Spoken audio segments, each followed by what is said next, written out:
program Sekolah Angkat Madani ini telah banyak membantu sekolah dari aspek infrastruktur dan juga persediaan barang-barang yang digunakan dalam proses PDPC.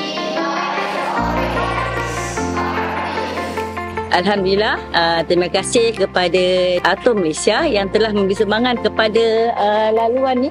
Dulu laluan ni lecah, jadi sekarang budak-budak ni dapat jalan dengan baik, dengan tak licin, tak tergelincir. Alhamdulillah dapat disimen dengan baik dan memberi semangat manfaat yang besar kepada sekolah kami di SK Tangga Batu.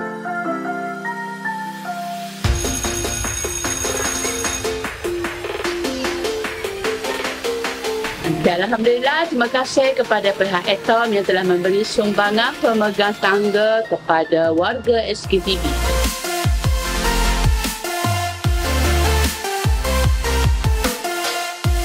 Terima kasih Jabatan Tenaga Atom yang telah menggantikan kipas, meja dan kerusi di kantin Sekolah Kebangsaan Tangga Batu. Sekarang murid berada dalam keadaan selesa dan nyaman sewaktu rehat dan juga ketika ada program di kantin.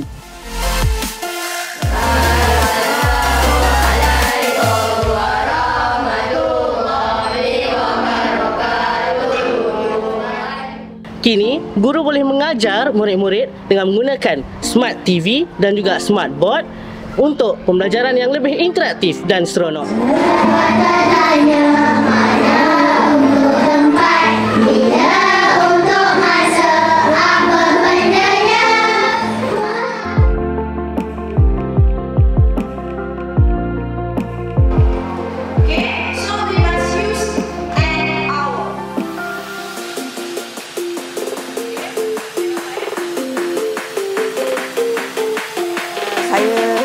Rasha Bintu Pungut, Ketua Pengarah Jabatan Tenaga Atom, ingin merakamkan setinggi-tinggi penghargaan dan terima kasih kepada seluruh warga kerja yang terlibat dalam projek atau inisiatif Sekolah Angkat Madani, dan saya juga ingin merakamkan setinggi penghargaan kepada pengurusi BIBG dan juga kepada guru besar Sekolah Kebangsaan Tangga Batu Melaka lah.